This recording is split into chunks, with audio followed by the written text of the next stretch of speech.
Hi friends, విరాజీస్ kitchen స్వాగతం సుస్వాగతం.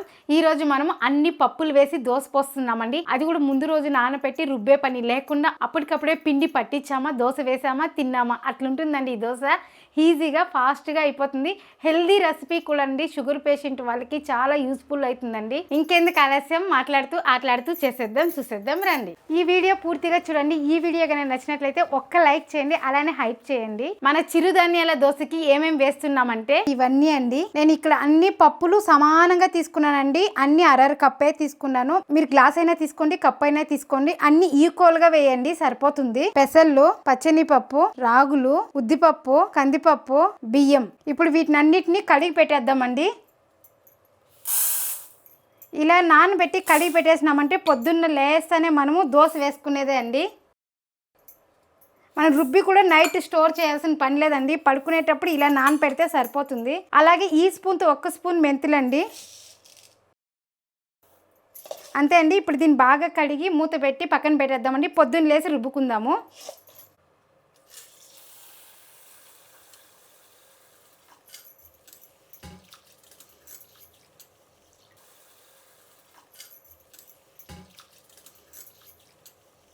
ఒక 3 సార్లు కడిగేసి 4వసారి నీళ్ళు పోసి పక్కన పెట్టేద్దామండి. ఇది 2వసారి అండి.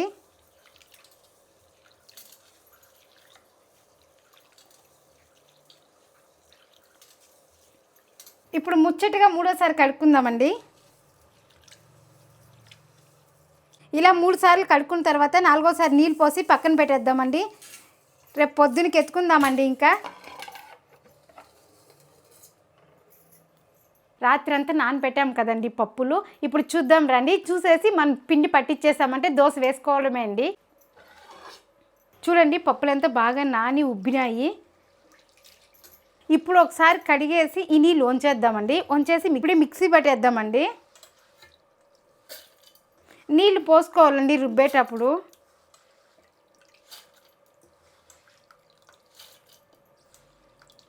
నేను 2 సార్లుగా వేస్తున్నాను. మనం వేసింది అర్ధ కప్ అండి. అయితే నానే గుందిరికి ఎక్కువ అయిందండి ఇది. ఇందులో కొద్దిగా నీళ్ళు. చూడండి, పప్పులు అంతా బాగా మెదికిపోయిందండి. మన దోశకి ఎలా అయితే మెత్తగా రుబ్బుకుంటామో అలా రుబ్బుకోవాలండి. ఇలా అంటే మనకి ఎక్కడ బరకగా కనిపించకూడదండి. ఇలా ఉంటేనే దోశ అనేది పర్ఫెక్ట్గా వస్తుంది. చూడండి, నీళ్ళు కూడా వేసే రుబ్బుకున్నానండి నేను. మనకు దోశ వేసేటప్పుడు గట్టిగా ఉంది అనిపిస్తే ఇంకొంచెం నీళ్ళు వేసుకుందాము.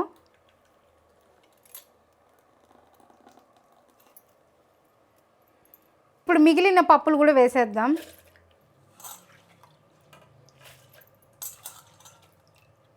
పెసళ్ళు, రాగులు ఇవంతా పిల్లలకి చాలా హెల్తీ అండి. అలాగే షుగర్ పేషెంట్లకు కూడా చాలా ఈజీ బ్రేక్ఫాస్ట్ అండి ఇది. షుగర్ పేషెంట్ వాళ్ళు పొద్దున్న రైస్ తినాలంటే ఇబ్బందిగా ఉంటుంది కదండి. మళ్ళీ మధ్యాహ్నం రైస్ అంటే షుగర్ కూడా ఎక్కువ అవుతుంది కదండి. అలాంటప్పుడు ఇలా చిరుధాన్యాలు అన్నీ వేసి దోశ వేసుకున్నట్లయితే టేస్ట్కి టేస్ట్, హెల్త్కి హెల్త్ అండి. అంత బాగుంటుందండి. మీరు కూడా అప్పుడప్పుడు ఇలా ట్రై చేయండి.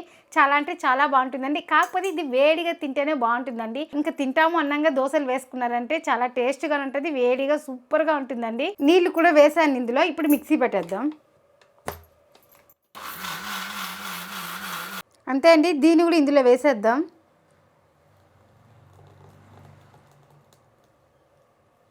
చూడండి, ఎటువంటి అడావడి లేకుండా నైట్ అంతా పప్పులు నానబెట్టాం.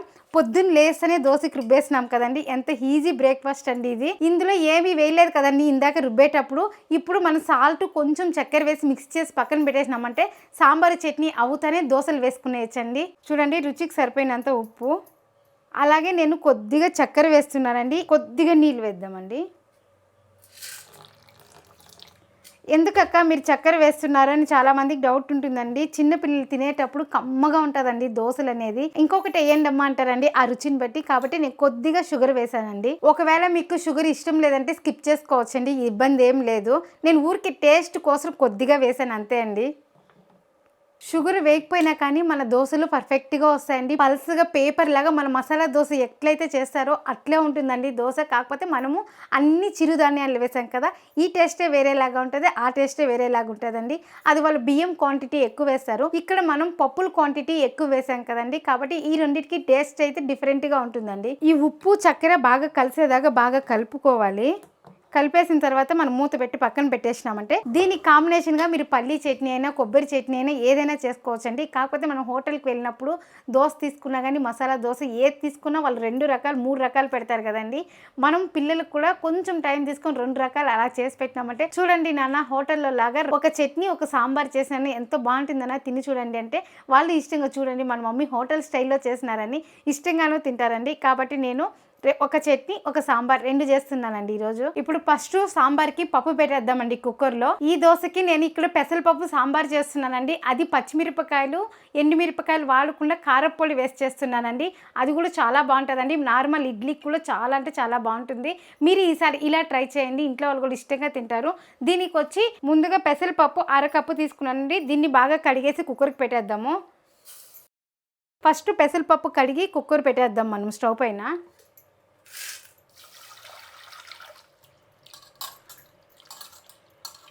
ఇప్పుడు కొద్దిగా నీళ్ళు వేద్దాము. 1/2 కప్పు పప్పు పెట్టాం కదండి, 1.5 కప్పు నీళ్ళు వేసుకుంటే సరిపోతుంది. అంతే అండి. ఇది స్టవ్ అంటించి ఆన్ చేద్దాము. ఇప్పుడు టమోటా ఎర్రగడ్డ కడిగి కట్ చేసి వేసేద్దాం. నేను టమాటాలు కూడా కొంచెం మీడియం పీసుల్లో కట్ చేస్తున్నాను.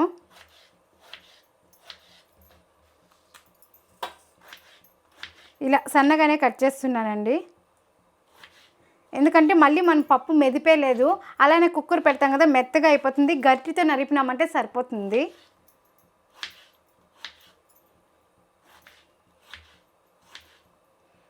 ఇప్పుడు ఎర్రగడ్డ కూడా నేను సన్న ముక్కల్లా కట్ చేస్తున్నాను.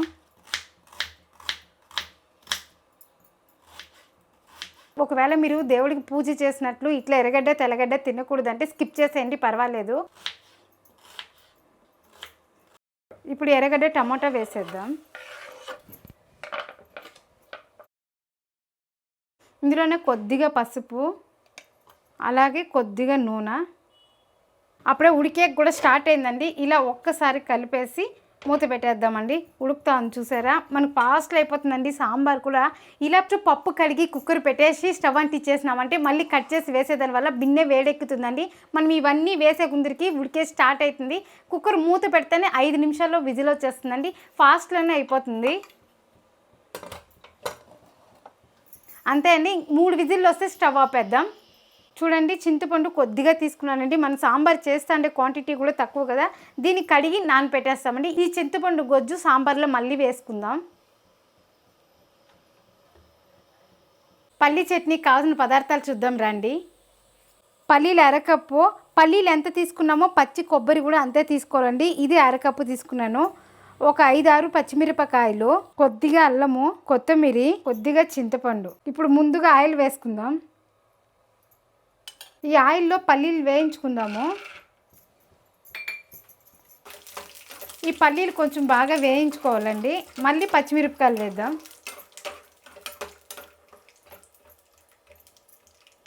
పచ్చిమిరపకాయలు కూడా ఇలా కట్ చేసుకునేద్దాము.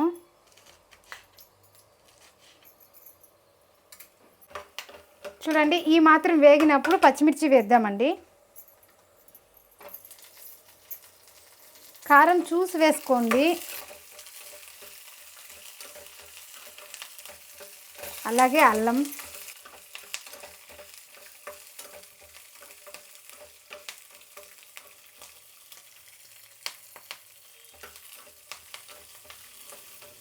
ఇప్పుడు ఇందులోనే కొత్తిమీర, అలాగే పచ్చి కొబ్బరి తురుము,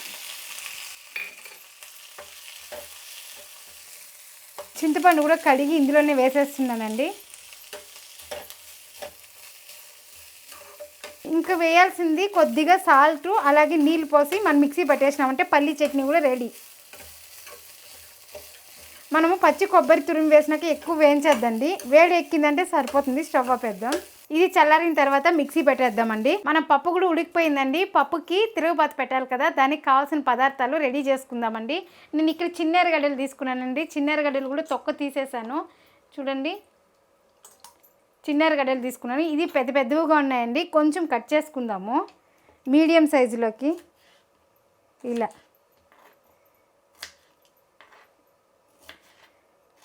ఈ మాత్రం కట్ చేసుకుంటే బాగుంటుందండి సాంబార్లోకి. మీకు ఇలానే వేస్తే నచ్చుతుంది అంటే కూడా ఇలానే వేసుకోవచ్చండి. మన సాంబార్కి 3 తెల్లగడ్డ పాయలు తొక్క తీసి పెట్టానండి. ఇది కూడా సన్నగా కట్ చేద్దాము. మీరు కావాలంటే దంచుకోండి. నేను ఇక్కడ సన్న సన్న ముక్కలుగా కట్ చేస్తున్నాను. ఇలా కట్ చేసి నూనెలో వేయించేదాని వల్ల చాలా బాగుంటుందండి స్మెల్ కూడా. మన సాంబార్ పోపుకు కావాల్సిన పదార్థాలు తెల్లగడ్డలు, చిన్న ఎర్రగడ్డలు, కరివేపాకు, కొత్తిమీర, జీలకర్ర పొడి, కారం పొడి 1 స్పూను, ధనియాల పొడి 1 స్పూన్ అండి. చిన్న చిన్న స్పూన్లు తీసుకున్నాను. అలాగే ఇంగువ. ఇప్పుడు చట్నీ కూడా మనం మిక్సీ పట్టేద్దాము, చల్లారిపోయింది.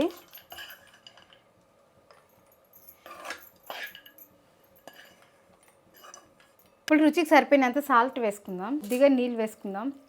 ఈ పల్లి చట్నీ గట్టిగా ఉంటేనే బాగుంటుంది. చూడండి మన పల్లి చట్నీ కూడా రెడీ అయిపోయింది. ఇప్పుడు మనకు సాంబార్ తిరుగుబాటు పెట్టేసినామంటే దోశ వేసుకోవడమే అండి. పల్లి చట్నీ మీకు కావాలంటే పోపు పెట్టుకోండి. ఇక్కడ నేను పోపు పెడతా లేదో అలానే వదిలేస్తున్నాను. ఎందుకంటే ఆల్రెడీ నూనె పోసి వేయించి చేశాను కదండి, కాబట్టి బ్యాలెన్స్ అవుతుంది. నేను అందుకే ఇక్కడ పోపు పెడతా లేదు. మీకు కంపల్సరీగా మాకు కావాలక్క అంటే ఇబ్బంది ఏం లేదండి, మీరు వేసుకోవచ్చండి పోపు. ఇప్పుడు మనం పప్పు చూద్దాం. చూడండి పప్పు కూడా మెత్తగా ఉడికిపోయిందండి. ఇలా ఉడకాలండి. ఇలా గరిటెతోనే ప్రెస్ చేసుకుంటే సరిపోతుందండి.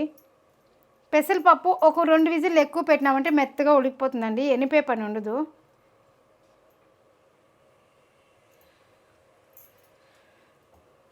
ఇందులోనే మిరప్పొడి, ధనియాల పొడి, అలాగే రుచికి సరిపోయిన సాల్టు, కొద్దిగా నీళ్ళు. ఇక్కడ మిరప్పొడి, ధనియాల పొడి ఉండలు లేకుండా కలిపేయాలండి.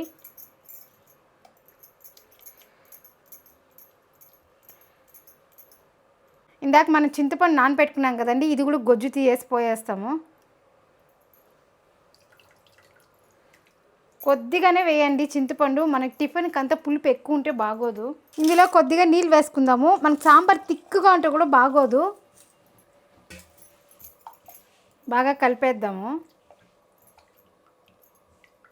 స్టవ్ అంటించి కళాయి పెట్టేసానండి. కళాయి కూడా వేడెక్కింది. పోపు పెట్టుకుందాం. కొద్దిగా ఆయిలు, ఆవాలు, ఇప్పుడు తెల్లగడ్డలు, ఇప్పుడు ఎర్రగడ్డలు, ఇప్పుడు కరివేపాకు,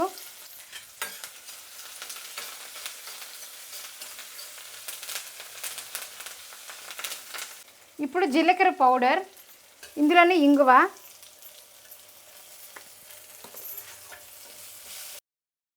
ఇదంతా బాగా వేగింది. కలిపేసాము. సాంబార్ వేయేద్దాం.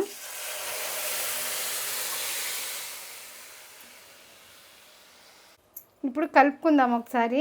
మీరు ఈ స్టేజ్లో ఉప్పు, కారం అంతా చెక్ చేసుకోవచ్చండి. ఇప్పుడు ఈ సాంబార్ అనేది బాగా ఉడకపెట్టాలండి. ఒక 5 నుంచి 7 నిమిషాల దాకా బాగా ఉడకపెట్టినామంటే అప్పుడు మనకు ఉప్పు, కారం అంతా బాగా పడుతుంది సాంబార్లోకి. చూడండి మన సాంబార్ అనేది ఉడుకుతా ఉందండి. ఇప్పుడు కొత్తిమీర వేద్దాము. కొత్తిమీర వేసినాక కూడా ఇంకా ఒక 5 నిమిషాలు ఉడకపెట్టాలండి. ఇప్పుడే ఉడికే స్టార్ట్ అయ్యింది. చూడండి సాంబార్ ఇలా ఉడకాలండి. ఈ మాత్రం ఉడికితే సరిపోతుంది. మూత పెట్టేసి స్టవ్ ఆపేద్దామండి. చూడండి మన సాంబారు రెడీ అయిపోయింది. మన చట్నీను రెడీ అయిపోయింది. సింపుల్గా ఫాస్ట్గా అయిపోయింది కదండి. ఇదే సాంబార్, ఇదే చట్నీ ఇడ్లీకి కూడా చాలా బాగుంటుందండి. మన ఇంట్లో ఎప్పుడైనా చేస్తే ఇదే కాంబినేషన్కి ఈ సాంబార్ కాంబినేషన్ ఈ పల్లీ చట్నీ చేస్తూ ఉంటానండి. ఇంట్లో వాళ్ళు కూడా ఇష్టంగా తింటారు. మీరు కూడా ఇంట్లో ట్రై చేయండి, చాలా బాగుంటుందండి. అలాగే ఈ సాంబార్కి పొంగల్ కూడా బాగుంటుందండి. మీరు పొంగల్ కానీ చేసుకొని ఇలా వేడిగా సాంబార్ పెట్టుకుంటే నోట్లో పెడితేనే హల్వాలా కరిగిపోతుందండి.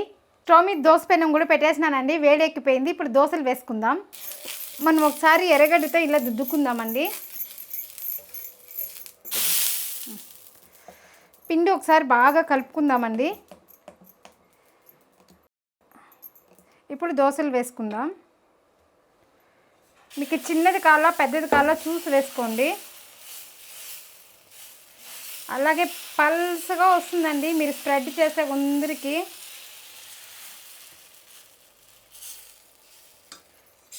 ఇప్పుడు మీకు నెయ్యి కావాలా నూనె కావాలా వేసుకోండి.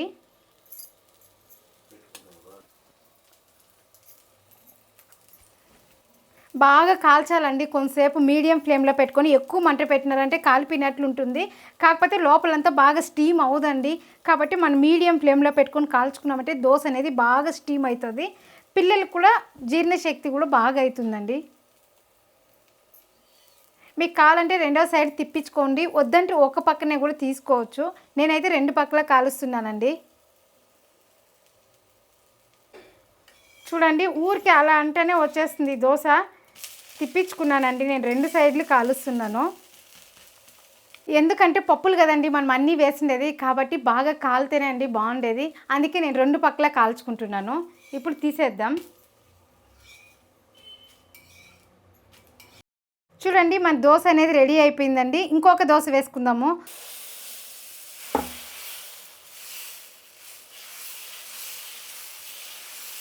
మనం దోశ ఇలా స్ప్రెడ్ చేసేటప్పుడు మంట అనేది తక్కువలో పెట్టుకోవాలండి. ఎక్కువలో పెట్టినట్లయితే ఇలా లేసిపోతుందండి. నేను దోశ ఎత్తుకు ఇచ్చేసి వచ్చే లోపల మంట ఎక్కువలోనే ఉన్నిందండి, కాబట్టి ఇలా లేసిపోతుంది.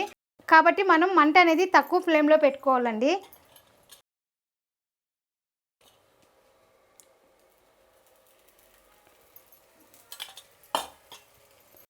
చూడండి దోశ కూడా ఎంత పలుచగా ఉందో. ఇప్పుడు దోశ తిప్పించుకుందామండి. మనం ఐరన్ పెనంలోనే వేస్తున్నామండి. ఊరికి అలా అంటేనే అట్లా వచ్చేస్తుందండి, ఎక్కడ అతుక్కుంటా లేదు దోశ అనేది. చూడండి దోశ కూడా మడిస్తే కూడా ఈజీగా మడత అనేది వస్తుందండి. చాలా పల్సగా ఉందండి, పేపర్ లాగా.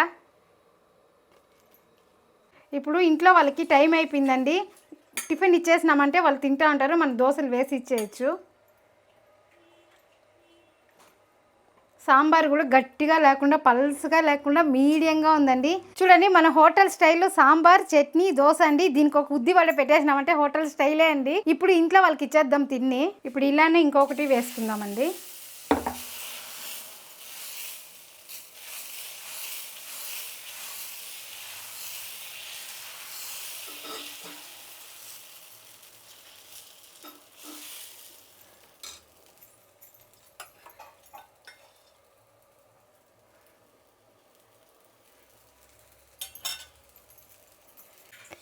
చూడండి ఎంత ఈజీగా వచ్చేస్తుంది కదా. అలాగే బాగా కూడా రోస్ట్ అయ్యింది దోశ అనేది.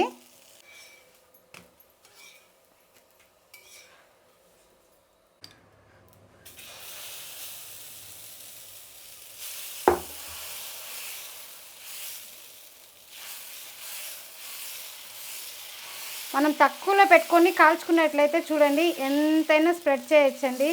మన పెన్ను ఎంత ఉందో అంత వేస్తున్నానండి నేను.